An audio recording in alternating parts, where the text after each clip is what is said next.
Hello guys, welcome back to my channel. তো এতদিন বলতে প্রায় 2-3 মাস দিল্লিতে ছিলাম, বাড়ি এলাম কালকে। তো কালকে ছেলের জন্মদিন ছিল, তো আজকে তো একটু ছোটোখাটো হালকা করে একটা অনুষ্ঠান হবে, তো সবাইকে দেখাবো। তো দেখো এখন থেকে চালু হয়ে গেছে, এই যে তোমাদের দিদি ভাই রান্নাবান্নার কাজে লেগে পড়েছে। ছেলের জন্য একটু খাওয়া দাওয়া হবে দুপুরবেলায়, তারপর রাত্রেবেলায় কিছু লোকজন আসবে। এটা ছোটোখাটো অনুষ্ঠান, সবাইকে দেখাবো, খুব ভালো লাগবে। সবাই দেখো এবং সাপোর্ট করো অনেক, আর আমার ছেলেকে একটু উইশ করো সবাই। তো ছেলের জন্য দুপুরবেলা খাবার দাবার রেডি হওয়া শুরু হয়ে গেছে সরি।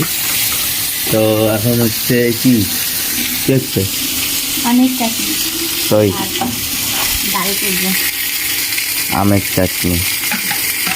তো হচ্ছে এটা। এগুলো সব ছেলে রাখার জন্য, তাই তো? এরপরে কি হবে? পায়েস করবো, হ্যাঁ চিংড়ি মাছের মালাইকারি। হ্যাঁ, রেসিপিটা একটু ভালো করে না বললে তো সবাই বুঝতে পারবে না, একটু ভালো করে বলতে হবে। তাহলে পায়েস হবে, চিংড়ি মাছের মালাইকারি হবে, চাটনি হবে, চিংড়ি, পটল চিংড়ি, সাদা ভাত, পোলাও। এটা কি এখন দুপুরবেলা ছেলের জন্য? হ্যাঁ, হ্যাঁ। আর ছেলের জন্য এগুলো রান্না হবে। মাংস করবো, মাছের মাথা, আর এটা কি কাতলা মাছের মাথা? কাতলা মাছের মাথা, কাতলা মাছের দুটো পিস ডাগা। তো অনেক রেসিপি হবে, মজা হবে। তো ছোটোবেলার কথা মনে পড়ে যাচ্ছে ছেলের জন্মদিন এসে। হ্যাঁ, বেশ ভালোই লাগছে, খাওয়া দাওয়া এটা ওটা অনেক কিছু রেসিপি তৈরি হবে।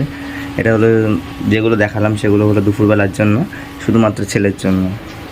আর রাত্রিবেলার রেসিপি তো ওটা সম্পূর্ণ আলাদা, এটা দেখাবো পরে যখন তৈরি হবে। আর এখন এটা তৈরি হচ্ছে, তো এটা দেখালাম তোমাদেরকে।